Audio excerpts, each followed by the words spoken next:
monster fights and menacing droids. After transporting rude aliens and unusual plants for Jabba the Hutt, Han Solo and Chewbacca the Wookiee are in the mood for an easy job. But after Jabba sends them to the mining planet Shinbone for a delivery and pickup, Han and Chewie learn that working for Jabba is never easy.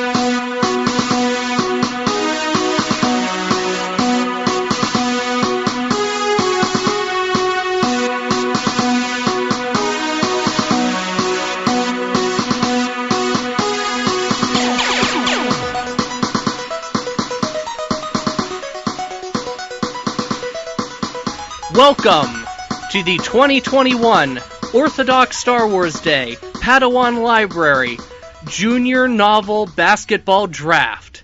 It's gonna be a showdown, a Shinbone showdown, between me, Levi Peretic, and my co-host, Tim May. Hello everyone, it's nice to be here, it's all very exciting. Tim? Yes. Are you ready for some basketball?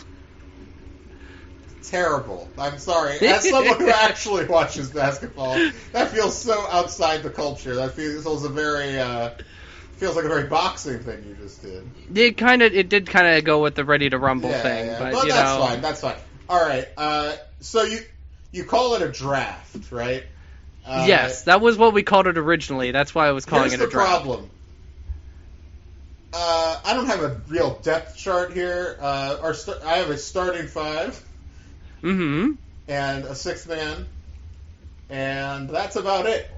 So the problem is, and you said you also don't really have a depth chart. I just have a list of names. Is all I have. But the list of names, it sounds like, is limited. It's not like, how many names do you have? I have 1, 2, 3, 4, 5, 6, 7, 8, 9, 10, 11, wow. Well, 12. You did the right amount of work. The problem is, I just can't. We would have to push back the recording of this episode if I were, because I take this seriously, and all my picks, I have reasons they're being selected and reasons they would play the position I've selected them for. So I've gone very deep on this, and we also are going to select a team owner, or even an ownership structure, if you will. It doesn't have to be one owner. You know, that's not how team sports can have multiple owners. We're selecting a coach and a mascot, and we're going to come up with an announcing team to call the games. But before that, let's talk about. It was May 25th on Tuesday, which is we celebrate the true Star Wars Day, the Orthodox Star Wars Day, as we call it. And, this year is kind of an off year, not a big anniversary for anything, really. Any Star Wars stuff, right? So, what me and my brother did this year is, my brother had never seen either of the Ewok movies. I had only ever seen the first one. I had never seen Battle for Endor, so I decided, let's watch those. And I watched them. The first one, I think, is quite poor, frankly. There's things about it I like here or there, but I find it very, very, very, 60s live-action Disney movie, anodyne, boring. But then Battle for Endor is wild as fuck. Truly insane. The first 10 minutes are crazy. Yeah, I think the whole movie's pretty crazy, but the first 10 minutes, I agree, is because obviously, if you haven't seen it, spoilers, but the two kids who were the leads of the first movie, they had been separated from their parents, and they reunite at the end of the movie. So the parents are killed by marauders, and then the brother, the older brother, who was essentially the main character in the first movie, also killed by marauders. And then Sindel, the younger girl, character. She's essentially the lead of this movie with Wicket, and they go and meet an old man played by Wilford Brimley, who's a gruff guy, but like tender at heart. And they battle like this fake witch who's trying to fool these marauders. And I have to say, I thought this was a very good like kids fantasy movie. It's pretty weird, like, but there's like I thought Brimley especially was like excellent in that movie. Like I thought his performance was fantastic. There's a couple scenes where he shows real emotional like vulnerability. Like when he's talking about like his friend who he came to the Forest Moon with, like who died, and then like even like when he sees his friend's skeleton later on, like the look on Wilford Brimley's face is so perfect because he stays in character. It's not like he breaks down, but he sees it and like you see it all in his eyes. He doesn't show any of that emotion to anyone else except the audience. You know what I mean? It's just very impressive stuff. I shouts to Wilford Brimley, R.I.P. I think he died last year, so yeah. Well, he also has a fun co-star, that little alien who runs really fast. Oh yeah, Teak himself. Who I think is super cute. I'm not a huge fan. Okay. Probably my least favorite part of Battle for Endor. The funny thing about him is he showed up later in the pre-ride video for Star Tours. He was in the pre-ride video for that, so that's not his only appearance. Well, that's roughly the same period. I mean, because Star Tours was 87, these movies were 85. Yeah. Something I don't know if I've ever said this on the show, though, but those movies were played a lot on the Disney Channel. When I was growing up, and I actually didn't realize until way later after watching the second Ewoks movie that like I remembered that movie, that I didn't even realize it was. I saw that movie before I knew what Star Wars was. Right, you have talked about this. Never made the connection between those two. So that's like wild. That's wild for that to be your introduction. Because they're not really Star Wars movies is the other thing. They're fantasy, and they're not even like. You know, I was on Wikipedia, and they claim that these movies take place 3 years ABY. Before, yeah, no, right? 3 years ABY, which is a year before Return of the Jedi. Mm-hmm. That makes no sense. It doesn't work at all. Because Wicket is speaking in the second movie. Wicket's speaking in basic by the second movie, and, like, even if he wasn't, he's had all these friendly interactions with humans. So then, why is everyone so mistrustful of Han, Luke, and Leia? It just doesn't make sense. Like I don't think that Lucas or the people that actually made the movies are were thinking about the timeline, because I think the plan with Ewoks in the mid '80s was to see if they could really make it into its own franchise and like make it into a Cabbage Patch Kids kind of like merchandising bonanza. They succeeded in a way to a degree, but not to the degree clearly desired. I don't think. Mm-hmm. No, because there would be more than 2 movies, and there would be more. What is this show? The show is only 2 seasons, right? I don't know how long it went, but I will say though, I've never been an Ewok hater. I like the Ewoks' role in Return of the Jedi. I think it's very effective, and I think it's. I think it lends some depth to that climax, actually, that everybody makes fun of. But I think there's a lot of interesting stuff going on subtextually with the Ewoks in that movie. As far as them as a merchandising bonanza, it's not exactly my favorite thing in the world. But I think Battle for Endor is pretty good. And I've realized the writers and directors of that movie, it's a brother team. I can't remember their names off top, but they also wrote the script for Nightmare on Elm Street 4. Ooh. Which there's some wild-ass dream sequences in Battle for Endor, so I wonder if somebody saw that and was like, get these guys for a Nightmare movie, baby. But anyway, let's move on to our draft. Yes. Or not draft. Our draft. Okay. Our draft. Okay, I'll share my starting 5. And then you share yours, and then we'll go category by category. How's that? Okay, fine. All right. Since we're not doing it draft style, I feel like I want to explain how my team fits together here. Okay. All right. I'm listening. All right. So, modern basketball, right? The most important position in a lot of ways is a wing position, usually the small forward position. This position is played by, in the past, people like Larry Bird, and now, most famously, the greatest small forward of all time, LeBron James, who he's large body, can drive into the lane, but also a great passer, controls the game, kind of works like a point guard to a degree. So I decide, and can, guard 1 through 5, guard all 5 positions at their peak. Like LeBron at his peak in, say, like 2013, can guard all 5 positions on the court. So I decided I need someone who's a shapeshifter. My small forward is Uncle Hool himself.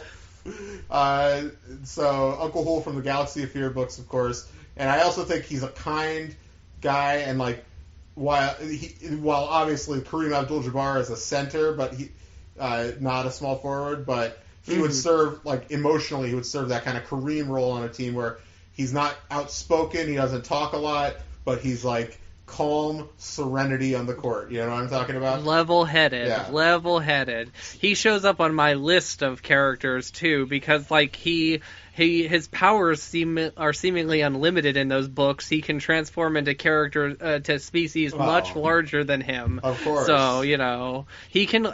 I can see him definitely like Michael Jordan in Space Jam. Whenever like his arm is stretching real long, Uncle Hool can definitely do that. So.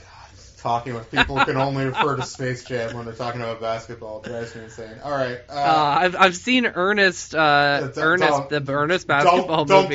Don't push it. All right. Now, traditionally in the past, the most important position on a team is the center, right? Mm-hmm. Now, that's become a little less true in today's NBA, although you have some exceptions. Nikola Jokic, Joel Embiid, these people are kind of bringing back the center as a dominant part of the game. But I decided to go with the only droid on my list. I went with Crater himself, CR-8R, who from the Adventures in Wild Space series. I feel like he's just very versatile. He saved those kids' asses many times. I feel like, there's a confusing thing around the basket. He's going to be able to grab that rebound. Like, I feel good about Crater at my center position. All right. Let's go shooting guard. Now, the shooting guard, that's the position Michael Jordan, Kobe Bryant, that's their position. You have so often it's a really ball-dominant guy that's like a really great scorer, but usually doesn't run the offense necessarily. And I for this, I picked Siri. From the Jude Watson books, because I think about Siri, like, she's kind of a loner, but she's not an asshole. Like, she's a good person. She'll be fun to be on a team with, because you can watch her go wild, like on these great scoring sprees, but you're not going to, like, hate her for it. But, like, when she went off on that covert mission, like, she's the ultimate kind of, like, Jedi who's, like, she is an individual in a lot of ways. So I went with Siri for my shooting guard. Mm-hmm. She's got a razor sharp tongue too. She can like just talk anybody down too. That's what's great about Siri. Absolutely, and yeah, everybody. What's funny is every person you've mentioned so far is on my list of character names. I'm sorry. I fucked this whole thing up. All right. No, I got characters you haven't mentioned. All right. So, yet at least. My power forward is I decided is somebody who's like very athletic, competent, can do all the dirty work, and like this is someone who proved herself many times throughout the Jude run. I went with my favorite character that we've ever covered, Astrioto. Love Astri. Oh wow, Astri does not show up on my list. I never even thought about her, but she's perfect. I was especially thinking of that late Jedi Quest era Astri, when she's kind of like, or not the Jedi Quest, late Jedi Apprentice, like when she would pop up and she would like be really in on the action and stuff. Not so much later on, when she's kind of in a different stage of her life. At that point I feel like she has a psychological battle, she's got to go against her ex-husband and keep her son safe, so it's like a totally different battle she faces later in life. But she like, I feel like she definitely like would be a great part of the team. Like like she was able to like really like do really key things in missions without like stealing the spotlight, without like getting away from the best player, you know. Like she'd just be a good, solid, like part of the starting five, like a glue, to use the parlance of basketball, a glue guy, you know. So then my point guard, I had to go with. By the way, in case listeners don't know, we're doing only original characters from these books that we've read. Yeah, we should have explained that at the top. Okay, we're doing these characters are all original characters from books we have reviewed. That's it. So, sorry about that.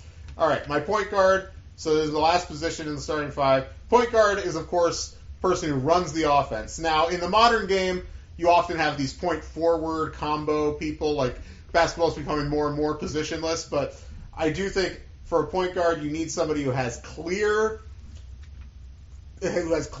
in terms of their decision making, knows what they're doing, can call people on their bullshit. So of course I went with Ferris himself, the lead of the Last of the Jedi books, who called Anakin on his bullshit.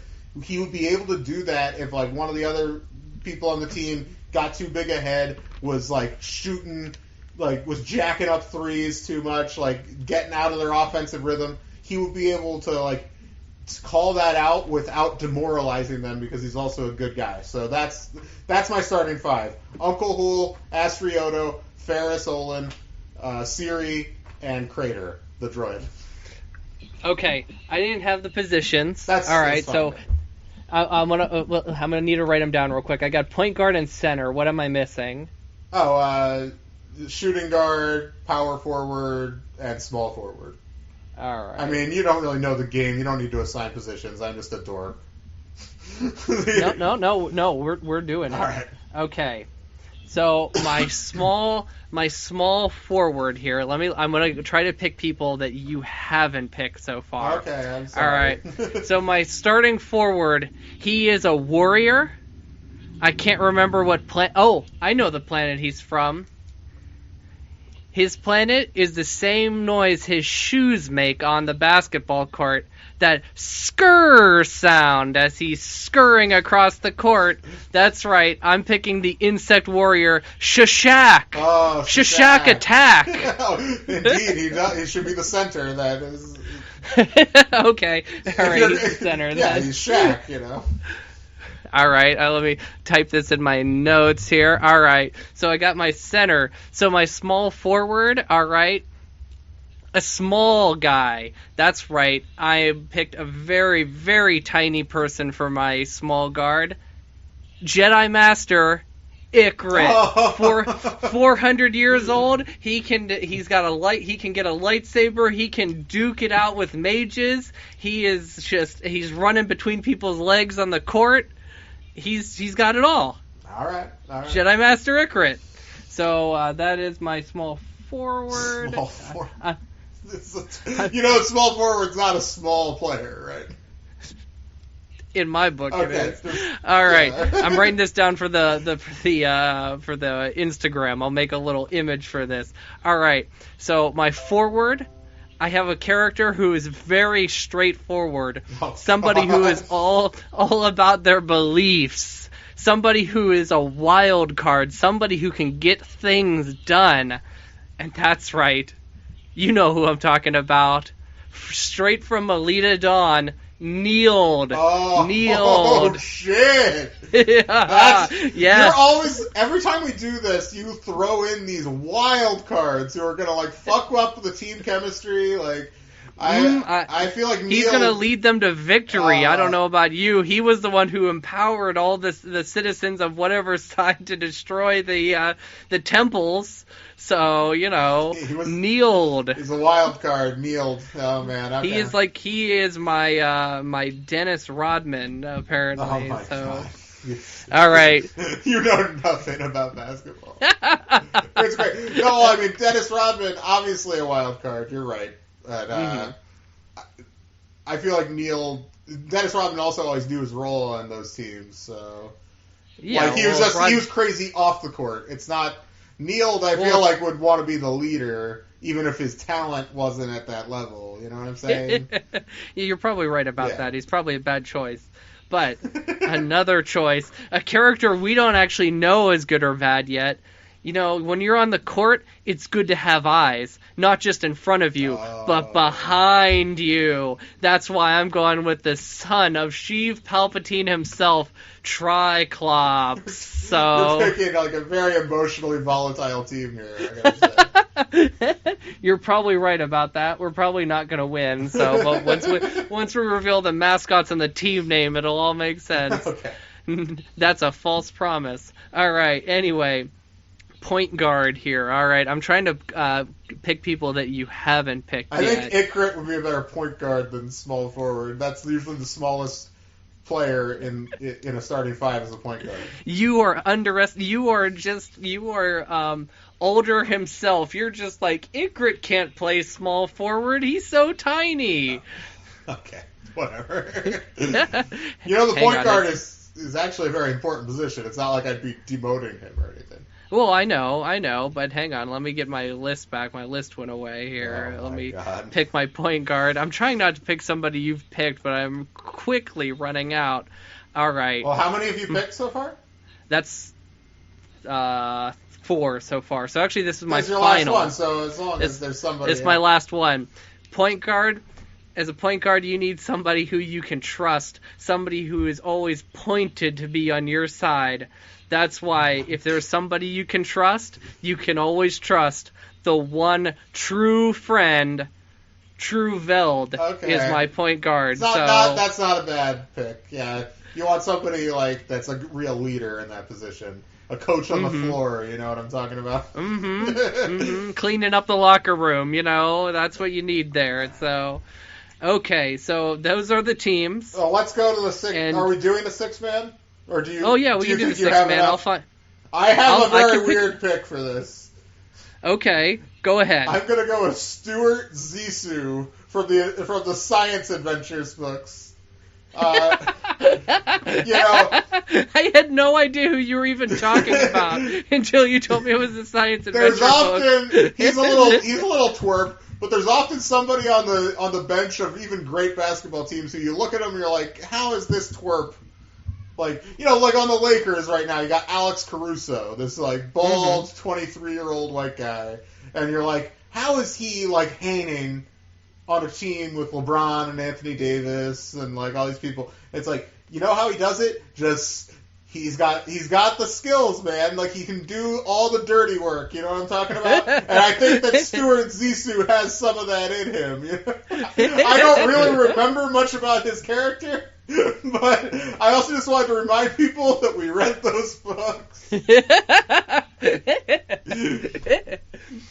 Well, my pick for 6-man is not a man; it's a woman. Okay, great. And somebody who is like, might not, you don't believe in them necessarily, but no matter what, they always come through. So I picked Tasha Randa. So because she's force sensitive, and she is in any situation, she's like, I cannot do this. If she had to play a game of basketball, she'd be shaking in her shoes. But you know what? Thanks to the force, it's going to be all right.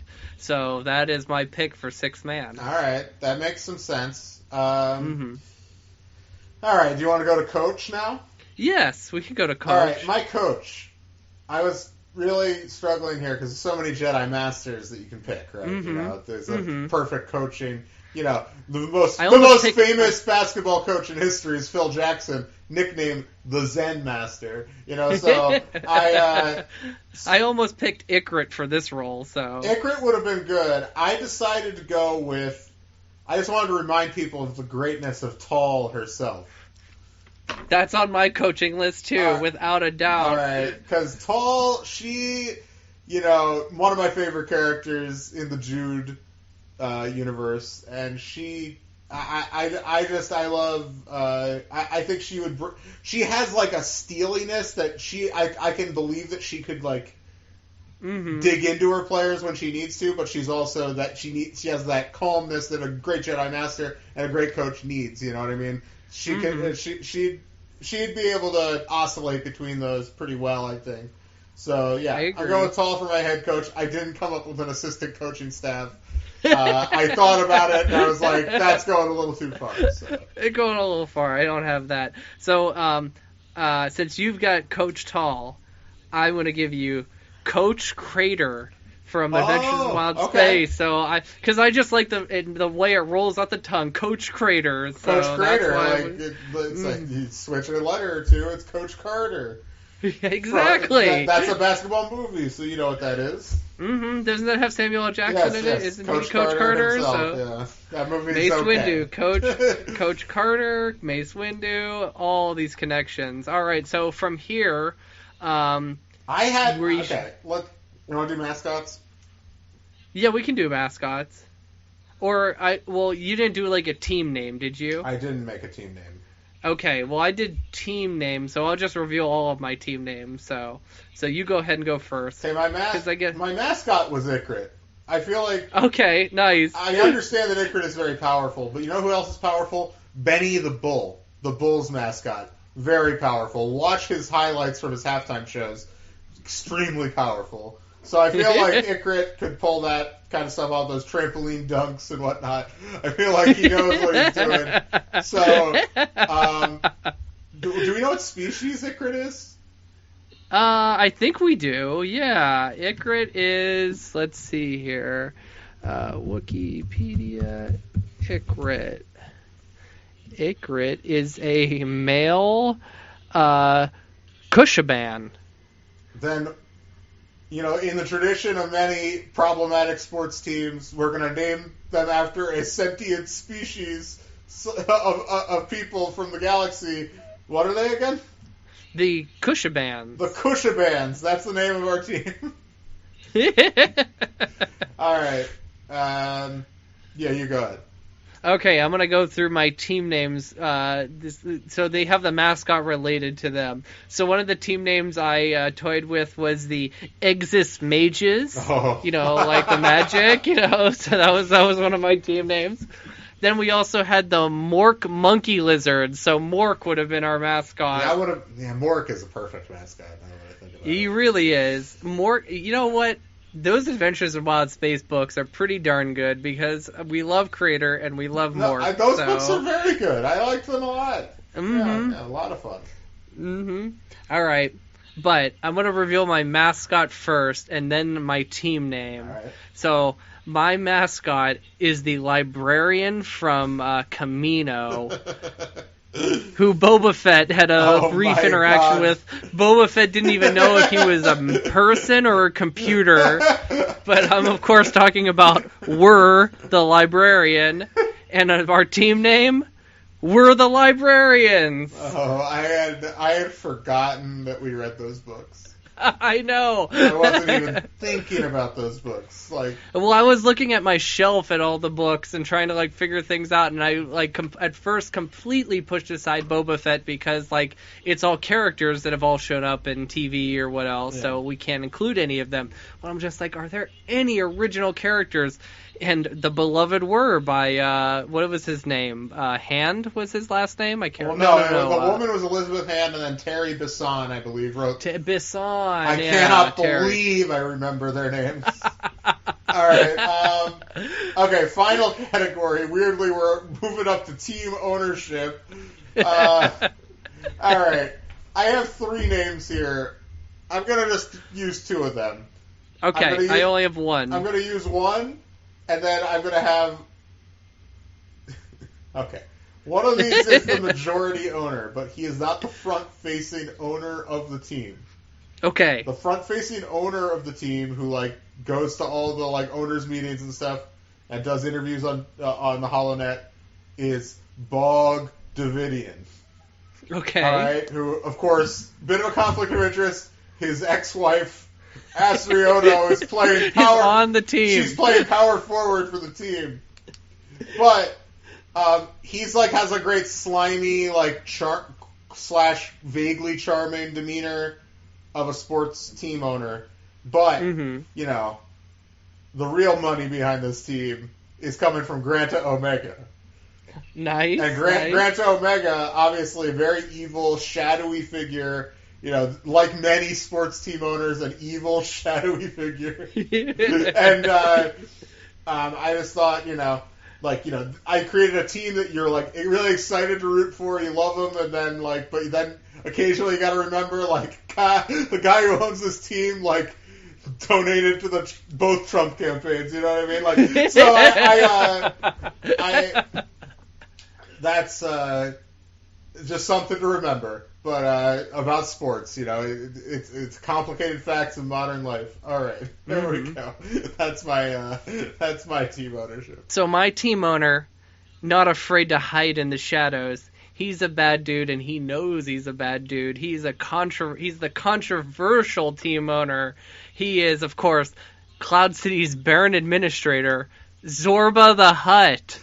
Jabba the Hutt's father from the Jedi Prince series. The only category I had a depth chart for was team owner, and he was on my depth chart. So Xanatos was also on mine, Grand Omega's father. Of course, so yeah, but I decided to go with the guy that was lasted a little longer. So yeah. I still think how it is so hard that Xanatos killed himself. Oh, that's one of the great deaths. God, I can't wait to read Rebel Force, man. I gotta say, right? These books we're reading now, not that they're terrible, but it's I want that Jude presence back in my life. Season 3 of Padawan Library, literature has definitely been a step down this whole time, so... All right. Well, no Adventures in Wild Space, we just said we liked a lot, so... Mm-hmm, we did. That's the highlight, actually. Yeah, that's been the best thing we've read this year, but... All right, we also wanted to do a commentating team. Oh, shit, yeah, okay. You go first for this. Okay, so my commentator, of course, a man who he's got a way with words. He is one half of the Deirdre brother dynasty. That's right, Guerrera Deirdre from Jedi Apprentice. Oh. He's got that Jedi Gone he's got nicknames for all the players. I can't remember what Obi-Wan's nickname was. But he's just got all the right words, and he's silly on the mic. He brings a lot of great energy, so that's my pick for commentator. That's good. I'm trying to think, these days in the NBA, you also, of course, need somebody like a color guy who is gonna, like a color commentator who, hates where the game is and whines about it the whole game. So I'm trying to think of, how about...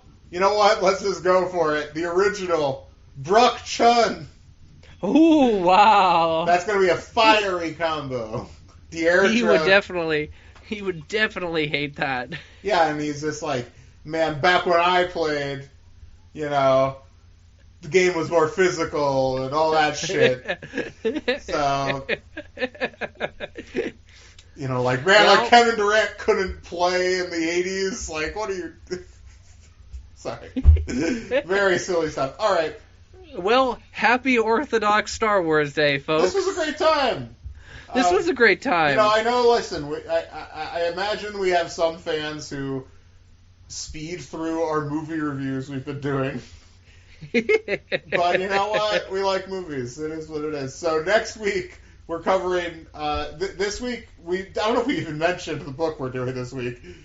No, I said it was a showdown, a Shinbone Showdown. Shinbone Showdown, which is the second book in the Adventures in Hyperspace series. And next week we'll be covering the unpublished third book in that series. The Big Switch. Which is called The Big Switch. So we will be... For that episode, what are we doing again? We settled on something before we started recording. Did we pick? I don't think we ever actually picked. Oh, man. Because we could do another heist movie with that. Oh, you know what? You know what movie is on the Criterion Channel now that we tried to do earlier? The Hot Rock. Oh, is that on? Okay, it's now we can maybe on the do Criterion Channel, and we promised our listeners are pissed we didn't talk about the Hot Rock. We can do the Hot Rock then Yeah. If it's on. Because that's the easiest way. If it's on Criterion, yeah, it's on. Let's just do it that way. All right, great. I will then. Yeah. All right, so next week we're talking about the Hot Rock, starring the recently late and lamented George Siegel and Robert Redford, of course.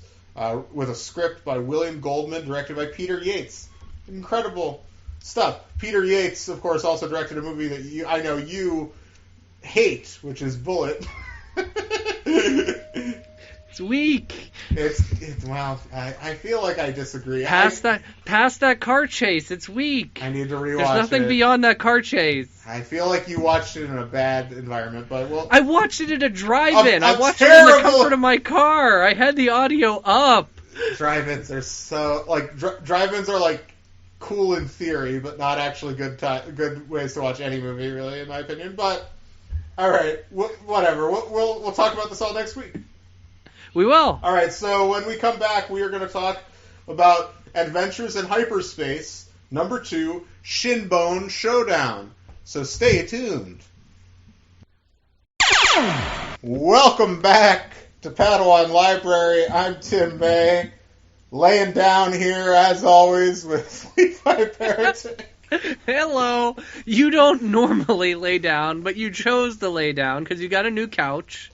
I'm laying down on my couch as we record. I'm not laying down with you. We're not in the same location. No. Yeah, it's you know what? I think it's a good setup. I feel good about it. I don't think it's going to be a long-term solution, but we can get through our review of this week's book, Adventures in Hyperspace #2, Shinbone Showdown by Ryder Windham, and illustrated by who? Robert Rath. And I have a quick bio to read for Robert for you guys.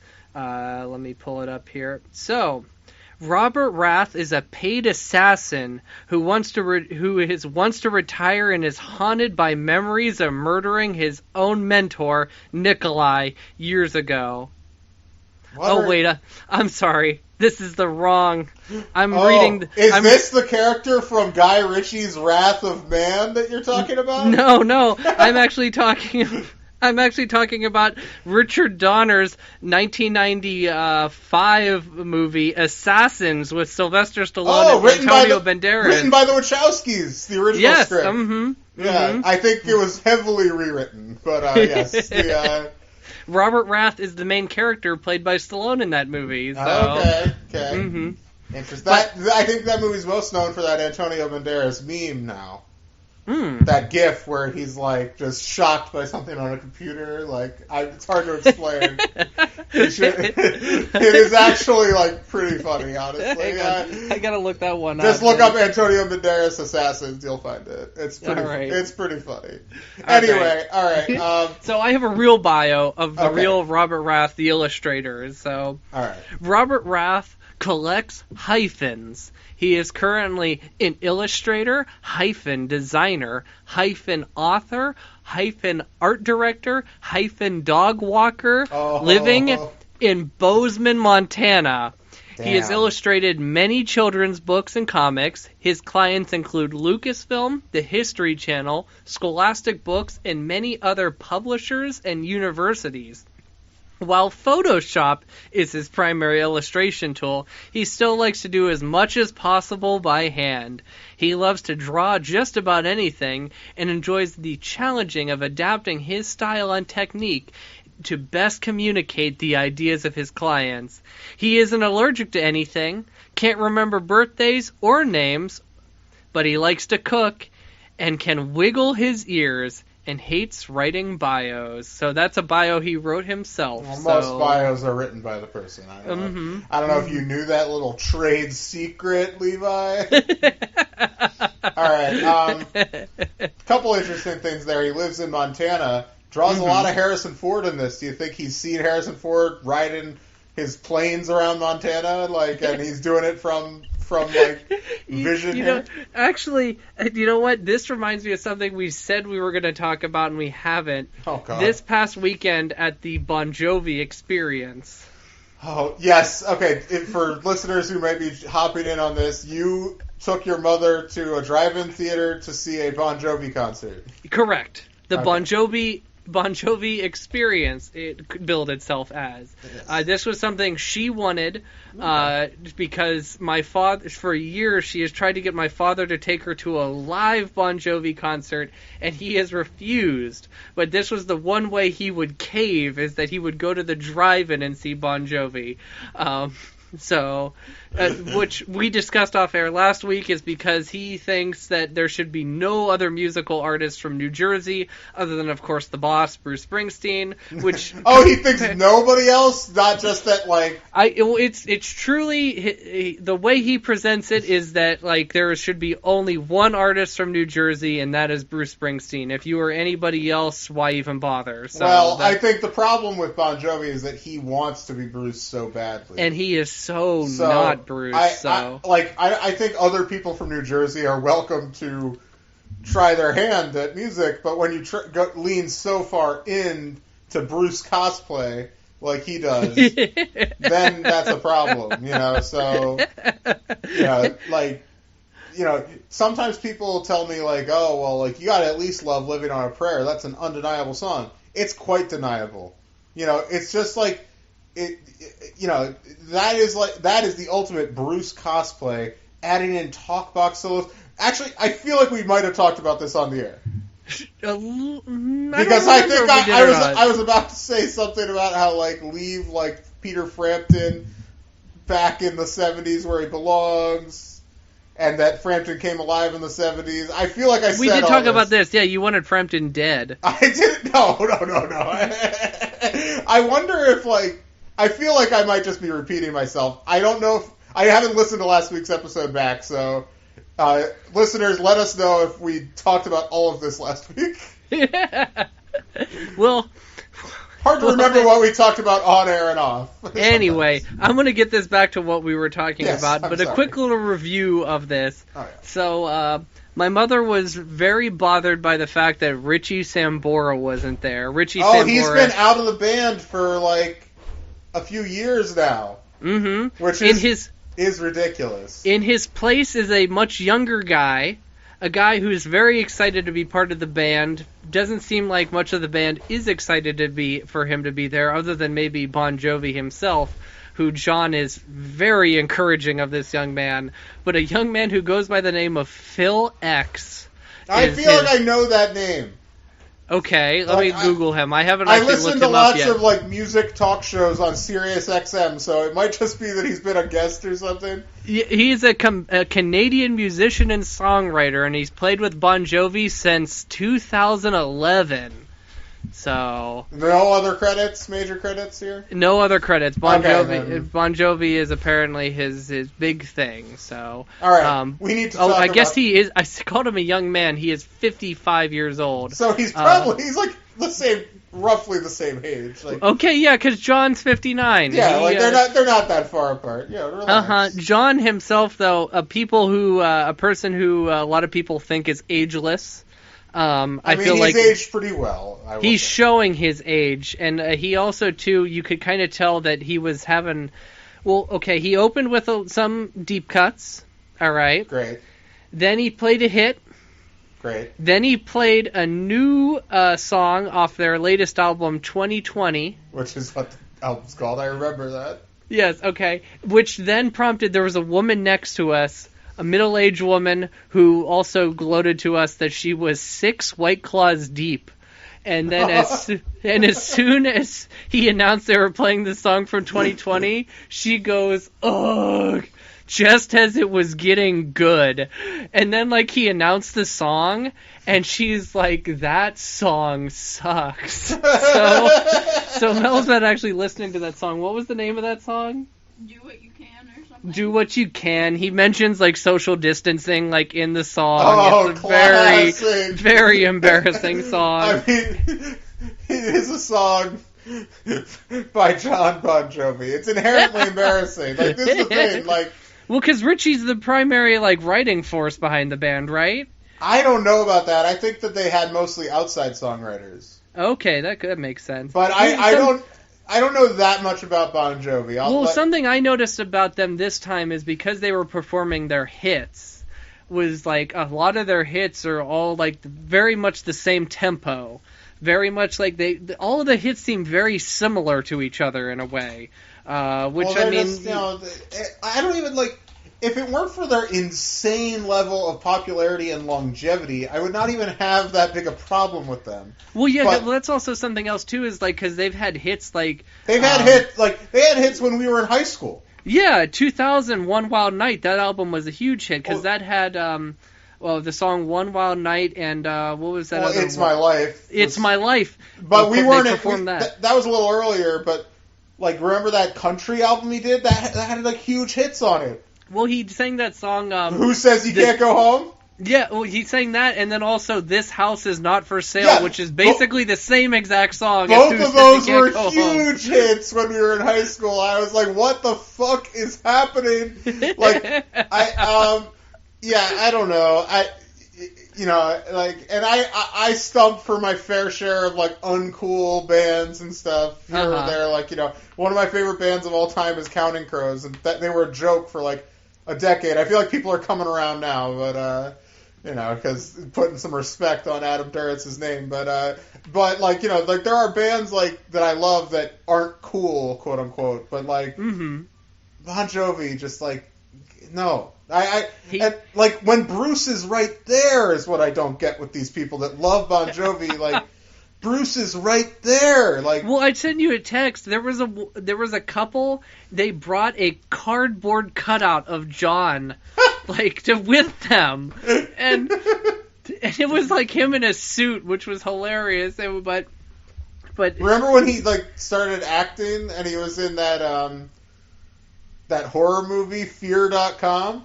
No. I think it's Fear.com he's in. Oh, shit. If it's not that one, he's in, like, another internet horror movie from, like, the 2000s. Well, do you remember the episode of 30 Rock he shows up in? Listen, he seems very game, but, like, you know what I mean? But it's, like, it's not, like, like, he seems willing to make fun of himself to a point. I don't think he's willing to... I doubt that in the band dynamic, he's willing to be challenged, or else Richie would still be there. But you know what I mean? Like, I just felt like in popular culture, he's willing to go on 30 Rock. He's willing to like be sunned by Bruce at like a charity event where like Bruce is just like, get the fuck out of my way, dude. Like just like. So I get it. We have now been talking about Bon Jovi for 12 minutes into the book review segment of this show. Hang on, I will say, what was the song he didn't sing that woman was disappointed about, Mel? Mm-hmm. There was a song he didn't sing, and the White Claw woman was very mad about. Runaway. Oh, yeah, he didn't do Runaway. That's his first hit! I agree with the White Claw woman! What the hell? That's his first hit, and it's frankly one of their better songs. Like, I agree. I agree. Yeah, that's surprising. She was very mad that she didn't do that. That'd be like if Paul played a show where he didn't do I Saw Her Standing There. You know what I mean? Like, it's like... it's not that he... Except that's more justifiable because at least there's, like, a million great Paul songs. But it's like, that's his first, like, hit. You know what I mean? So it makes sense that he would... It's funny you say that because there's this live Billy Joel album where Paul comes out at the end. And of course he does. I Saw Her Standing There. A great song. All right, let's talk about Shinbone Showdown. I can tie this back in. Okay, great. Because while we were at the concert, I don't remember how it was brought up, but my mother said something about, I would never want to fly with Harrison Ford, which was what you were talking about, Harrison Ford because he crashed a couple times. Yeah, okay. Which, to my response was, well, if I was on a plane and something happened to the pilot, and I was like, is there a pilot on board? And Harrison Ford came out of the crowd and raised his hand, I would be thanking the heavens that we had Harrison Ford on board. He at least landed those planes. Right, he didn't die. He didn't die. Yeah, he sullied those planes. Sullied. Oh, an American hero. I agree. I don't even want to go off on a. I don't want to go off on a Sully joke in Love, by the way. Oh yeah, there's so many Sully, like the movie podcast I listen to, Blank Check. They have like this huge runner about Sully, so I don't want to get off on Sully because I feel like I would just be repeating their jokes. So. All right, let's get to the book. This book doesn't really continue from the previous book. It's just a new adventure. Han and Chewie are on Tatooine going to some sort of gladiatorial combat thing that the Jabba's got going. Yep. And Jabba, he offers them a new job. He needs them to go to Gamoria, and he needs to pick up a shipment of food, I guess. There's a package waiting for him, and along with his new Gamorrean guards.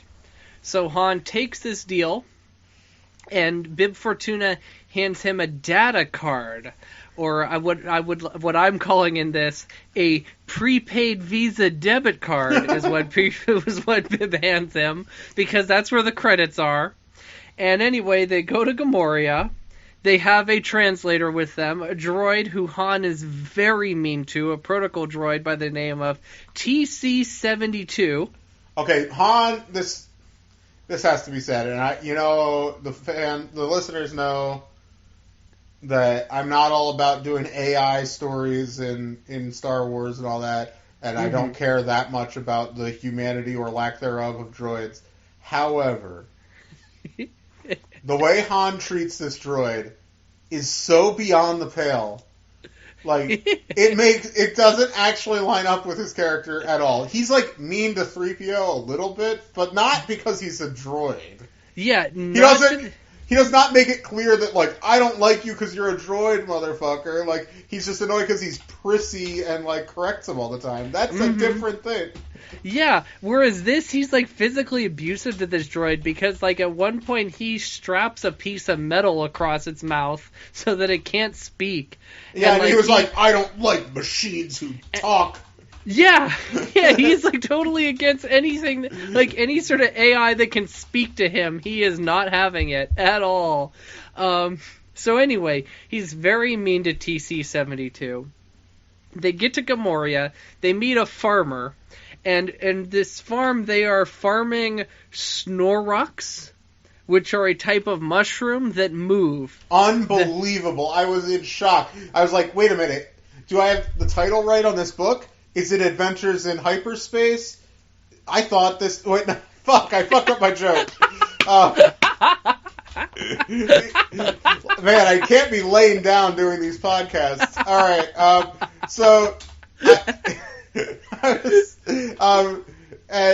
I looked at the title and I was like, wait a minute, I thought this was Adventures in Hyperspace. You did it again! Wait a minute.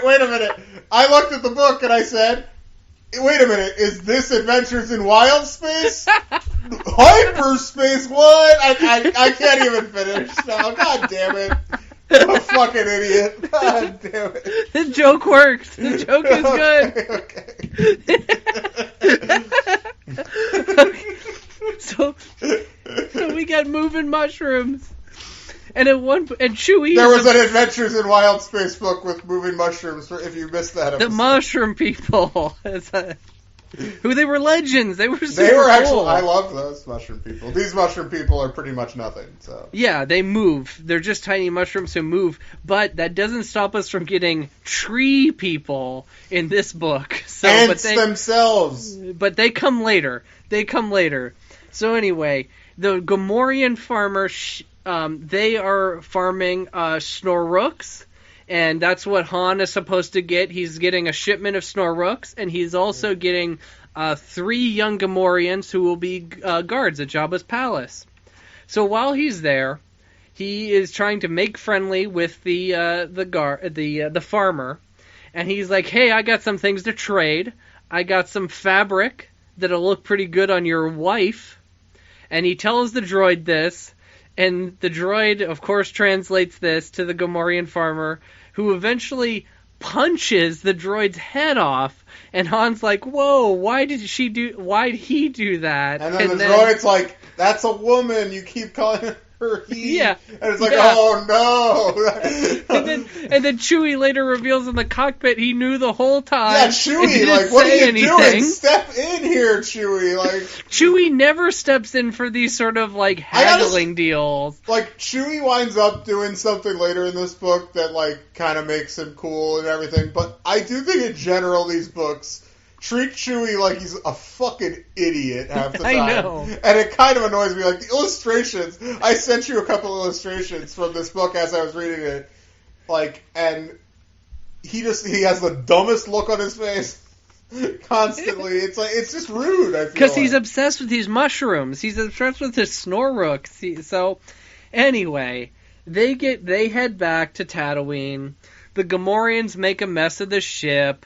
Han threatens them with Chewie. He's like, Chewie's gonna kill you guys if you don't clean up the ship. That's definitely the way Chewie acts. They clean up the ship, and then he gets there, he delivers them, and Jabba's like, hey, Han, my boy. Han, me Buki. Han, my Buki. Yeah. He also, when he laughs, he says, haw, like Zorba from the Jedi Prince series. That's worth noting. He says, haw, H-A-W. Huh, I didn't notice that. Yeah. But anyway, he goes, hey, you didn't read the terms and conditions of that Visa prepaid card I gave you.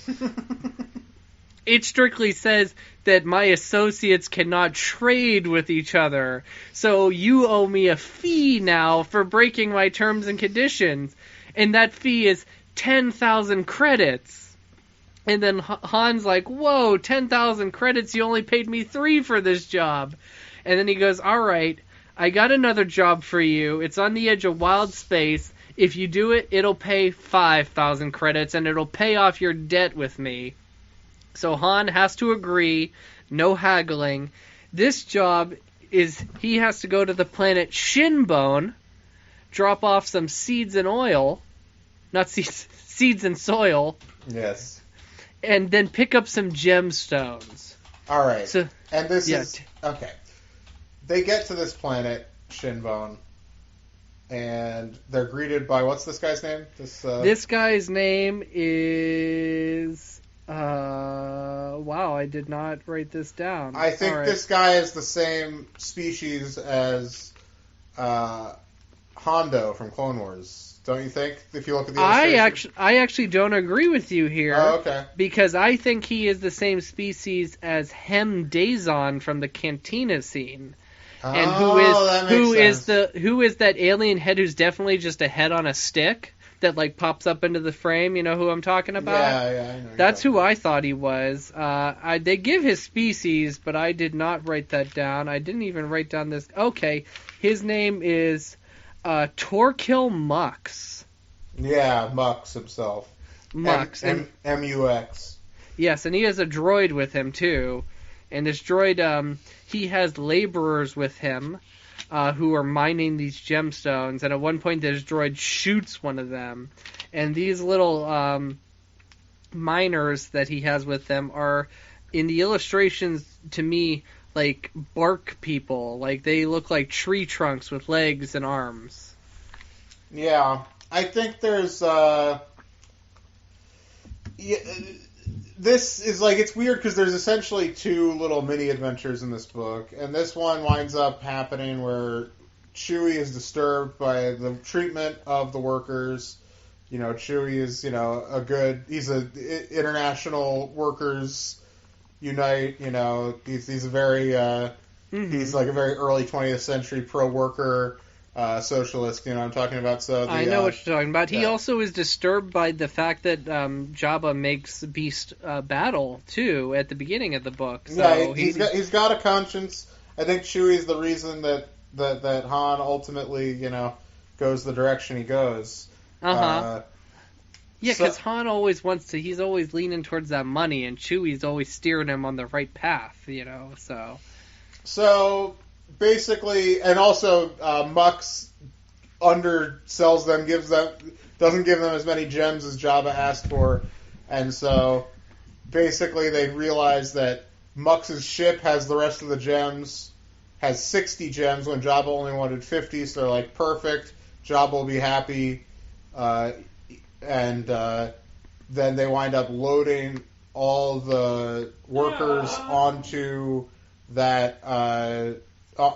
Mux's ship while Mux is off in the bathroom or something. I don't remember exactly. Yeah, he was in his tent. And so all the workers, and Chewie flies that ship away, and Han looks like he's just packing up some things, and then Mux comes out. He's like, "What are you doing?" And he's just like, "Oh, I'm just packing stuff up, ready to go." And then he sees the ship flying off. He's like, "What are you up to? You have something to do with this?" He's just like, "I don't know. Like the workers must have just taken it. I had nothing to do with it." And he flies off in the Falcon, and they wind up, meeting up in space and whatnot. So it's not like, and then they get back, and Jabba is very impressed that he got more gems, and he's just like, wait a minute. So these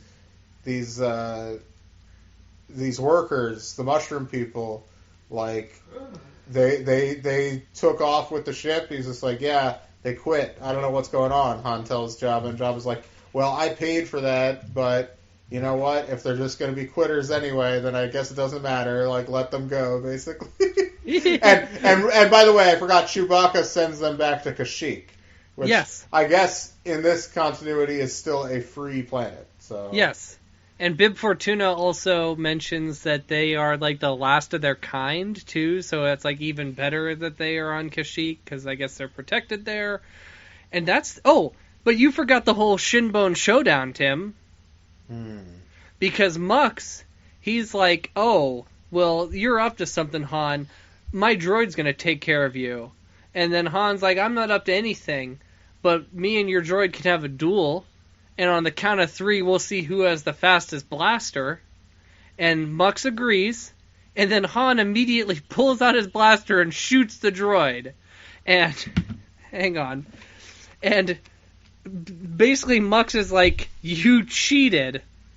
And Han shrugged. He says, "I happen to like to shoot first." Oh, I forgot. God.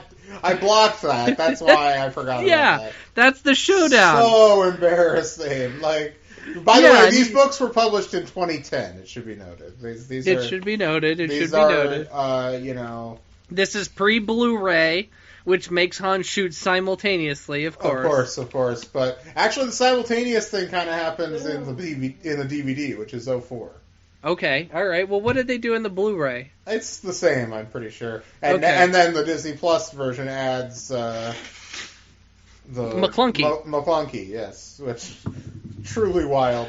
Which famously in that making of doc for the Mandalorian, Favreau's like, well, maybe you could say like McClunky, and Filoni is just like, I don't know what McClunky means. It's just like a sound. Like watching Filoni explain McClunky was very funny. So very amusing. All right. So here we are at the end of Adventures in Hyperspace. The published Adventures in Hyperspace are complete. But next week we'll be discussing the unpublished third book. We'll talk about that next week.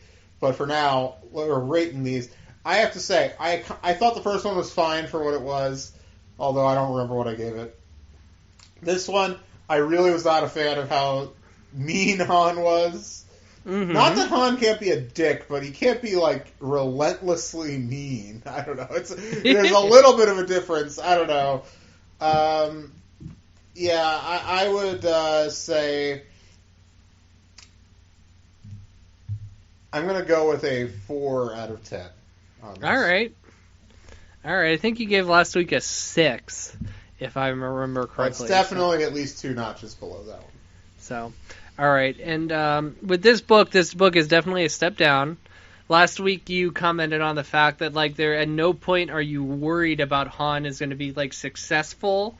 You know, like there's nothing that's put in front of him that he can't like easily, like he has to struggle to hurdle over. And this book like doubles down on that because we're like telling 2 stories here where Han gets himself into like some hot water and then Han just like blasts his way out of it in this sort of situation. So I don't care for how this book was set up. I'm going to give it 2 midi-chlorians.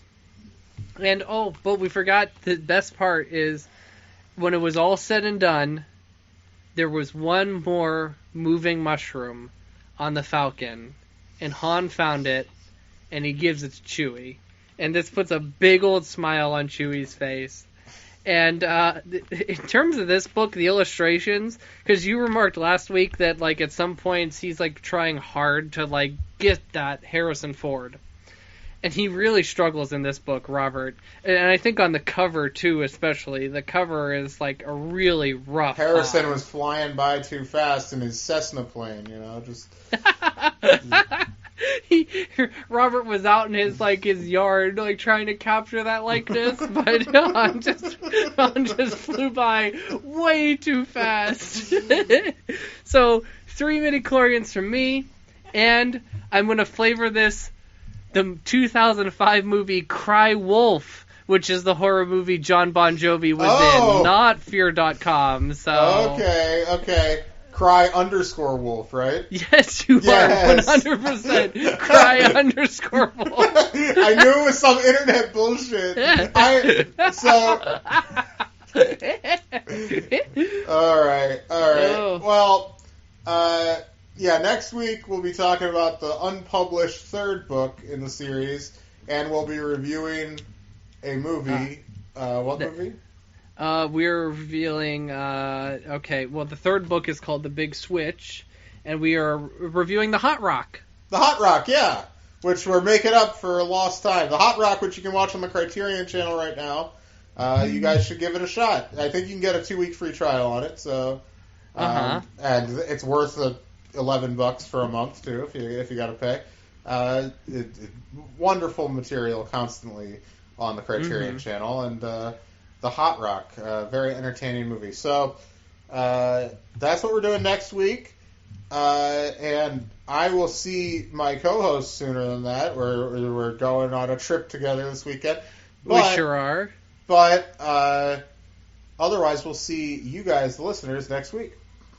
Until the books are due back, the library is closed. Padawan Library is hosted and produced by Tim May and Levi Peretic.